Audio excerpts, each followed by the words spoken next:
नमस्कार भाग्य दर्शन कार्यक्रम को आपण मानक बहुत बहुत स्वागत करुच्ची मु यशस्वी प्रज्ञा। आज आम कथा हेबा पूजा करिवाटा केते भल एवं केते कष्ट हेई थाए एवं केते भल फल मध्य देई थाए। प्रथम कथा होउची पूजा को आम किभली भाव रे करूछंती।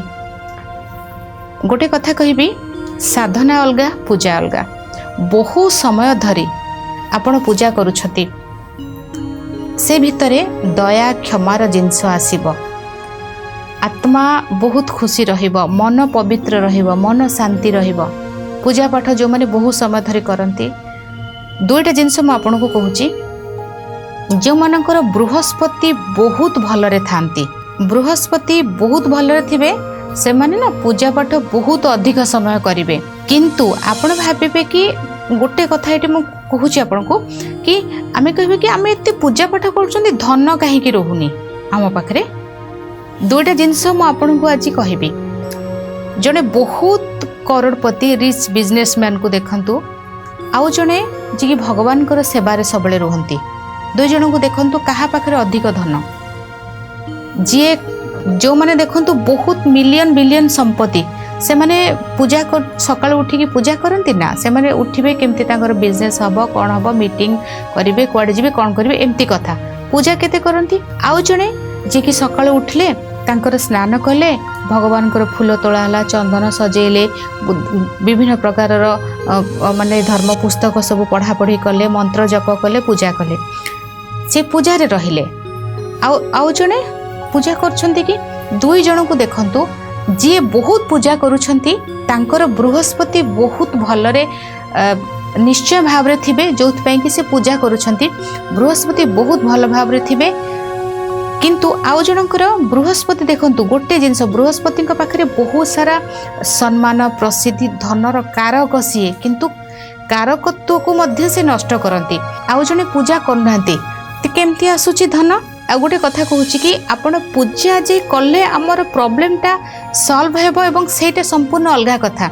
जो मानक जातक रे सेकंड हाउस रे राहु थिबे, 8 नंबर घरे राहु थिबे, 12 नंबर घरे राहु थिबे, शनि थिबे, 8 नंबर घरर जो माने थिबे से माने मंत्र उपाय रे जो माने 8 नंबर घरे राहु अछंती शनि अछंती मंत्र उपाय रे पूजा करिबा द्वारा प्रॉब्लम आसी थाए। आमे गोटे उद्देश्य नै कि हमको धन संपत्ति मिलु। आमे 8 नंबर घरे राहु अछंती, द्वितीय नंबर घरे राहु अछंती, 8 नंबर घरे राहु अछंती, 8 नंबर रे राहु अछंती, शनि अछंती, 12 नंबर रे अछंती।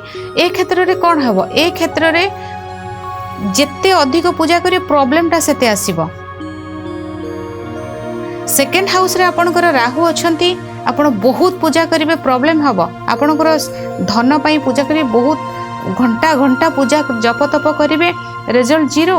कारण सेही भाव रे ग्रह थिले से क्षेत्र रे हमको राहु ना दिमाग रो सहित कार्य करे थांती। आमे से जगह रे भगवान को आमे ना गोटे सेकंड रे आमे तांको कनेक्ट हे परिबा। कर्म को छाड़ी की बहुत समय पूजा पाठ रे बितेले सेटा कोन हे जिवो कि कर्मटा तो करबा को पड़िबो ना। तेणु नेगेटिव द्वितीय नंबर घर 8 नंबर घरे आपणकर राहु रहिले से क्षेत्र रे आपण बहुत सारा पूजा करिवे। आग जन्म को आपण रखिकी साइति के रखिले पूजाटा भी नियम रो सहित हबार छै। पूजा करबा समय 5 थर मोबाइल देखिबानी, पूजा करबा समय परर चिंता को अमंगल करिबानी, कोनोसी एक जिंस रे अन्य को क्षति सब बेले शत्रु पाई आमे पूजा करचंदी, शत्रु रो क्षति करिबानी। क्षमा कर दो यूनिवर्स को कोन जीव से तो हमर क्षति कला, आमे तो चाहिले तार क्षति हो कोन हैला सेठी रिजल्ट आसीबनी किछि।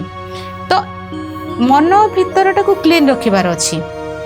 तेणु सेकंड हाउस रे 8 नंबर घर सहित पाप ग्रह जेते जोड़ी हेकी थिबे आपनकर पूजा पाठटा सेतिकी कम हेकी जनसाधारणकर सेवा, पक्षी पशुंकर सेवा, समाज सेवा रे रखिले आपनकर कार्य बेसी भल हेबो।